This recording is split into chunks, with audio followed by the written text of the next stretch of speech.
What is the most traumatizing thing you saw as a kid? I remember being young, probably 7ish. My mom went into a seizure. She has epilepsy and dropped to the ground in our living room foaming from her mouth. My dad literally just stepped over her like she was nothing but trash and left. I've never seen someone treat a human so coldly. It's the reason why I now work in healthcare. Damn. Why didn't your dad help your mother? They had an extremely toxic relationship. He was very abusive, but she stayed. In the end he was cheating. They've been divorced since then, and I don't have a relationship with him as he wasn't any better to me. I was walking to school on the same path as a teacher and family friend. She was just in front of me when her ex-boyfriend runs up, shoots her in the head, and then himself. He survived. She didn't. This was right in front of the connected high school. The entire school was sent home for the day, but I was a second grader, 7yo, and it really messed me up. Junkie brother freaking the F out after being locked out of the house. You'd be surprised how much it still hurts, even if your sibling stabbed you in the back over and over, stealing money from the family, asking you, a 14-year-old, for cash that you usually use for lunch. Even if all that, it still hurts you emotionally at the very core, to hear them so lost, to hear them sobbing, to hear that they have nowhere to go, to hear that they are so sorry and would do anything to make it right. It's also terrifying to hear them demolish property outside, to scream, to be an animal unhinged, driven by a basic need for more of a substance. You know it's the right thing that has to be done, but it's difficult. Even Marisa, when you have to convince your own mom she did the right thing. When I was 4 and my mom was coming to pick me up from my dad's house, split custody after divorce, his new wife nearly beat my mom to death on the front lawn with a wireless landline phone, all the while yelling into the phone with 911 saying she was being attacked. I was in my mom's Mustang with the child locks on, couldn't get out to do anything, just screaming to please not kill my mom. My dad wasn't even there. He was a doctor and always at work until evening. My mom ended up going to jail for trespassing, despite her face being beat to a purple mess, while the new soon-to-be stepmom didn't have a scratch on her. My dad never believed me. Ended up marrying the woman. We've never had a relationship since. One lunchtime in first grade there were some boys in my class who were standing on wooden benches. They came up with a game where they'd take turns jumping over the decently sized gap between benches. These benches happened to have metal legs. One of the boys misjudged the gap and his leg hit the metal hard. I don't know / can't remember how exactly it happened because I was only like 5, but the metal gouged out a huge bone deep wound in his shin. I can still remember his screams, the brightness of the blood as it gushed over the concrete, and marveling at how white bones actually are.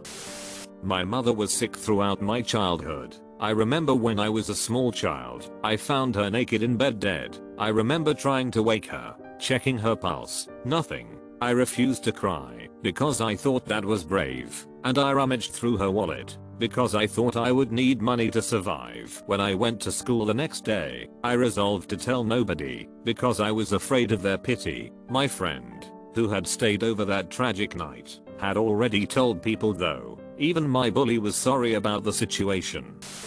I was 13 when I found my best friend dead from suicide. Worst part about it was the people who pushed her to that point were laughing about it for a long time. My mom let me get a tattoo with my best friend's name in a heart, but that's a sight I won't ever forget.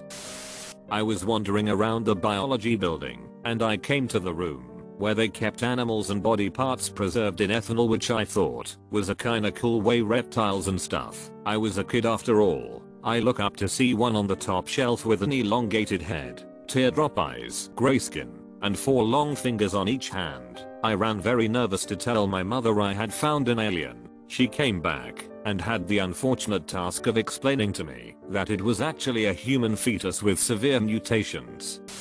Saw this guy get hit by a bus. His body literally exploded from impact. His head was recovered in front of my daycare center. I was being walked to my mum's car and I just see a bus and red liquid everywhere. F'd me up a while.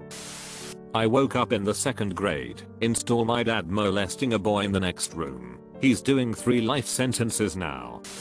When I was about 5 years old, my dad, my brother and I were walking along the Mississippi River in southern Missouri. My dad suddenly started telling us we needed to home right away, but my brother and I wanted to stay longer. But then I saw what my father was looking at. A dead body. A man probably about 25 to 30 years old sitting on the ground, his back against a tree, and what looked like black vomit down his shirt. The body was purple and bloated. The tongue stuck out of his mouth a bit. It didn't traumatize me at the time, not realizing what was going on, but it did a few years later, when I was old enough to understand what I saw.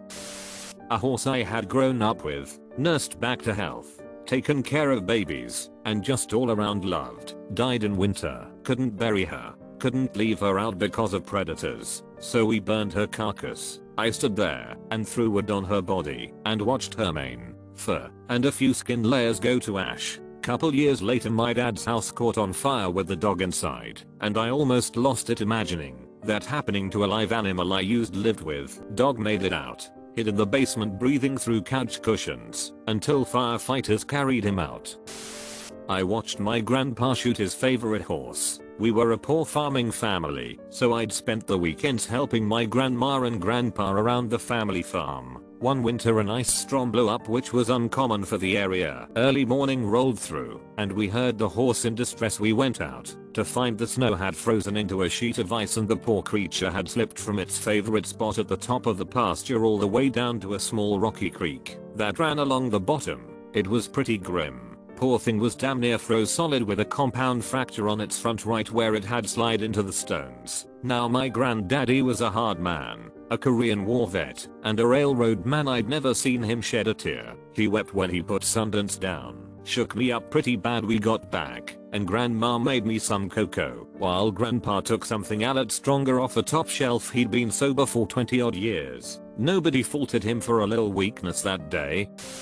Watching my uncle shoot a man in the face over money he owed him for heroin. He brought me with him that day to show me how he and my dad kept food on the table, cause I got into a fight with my dad and had been acting like a spoiled brat. My dad was there too, and I'll never forget his dead icy stare as he patted my uncle on the back and told him he did a good job. My dad didn't say anything till later, and I'll never forget what he said. Remember that feeling you had today? It gets better, but it never goes away. I wanted you to have a better life, but the comforts I've provided have made you weak and ungrateful. Your mom has babied you long enough, and I don't have a need for 2 daughters, so starting tomorrow you're on collections. He then went on to explain that what happened that day was uncommon and most people pay. Anything that happened past that point is up to your imagination. But my dad did go to prison 12 years later on a racketeering charge, hoping he'll be out within the next 2 to 3 years. It's been hard taking care of everything and everyone in his absence, like putting my sister into rehab for instance.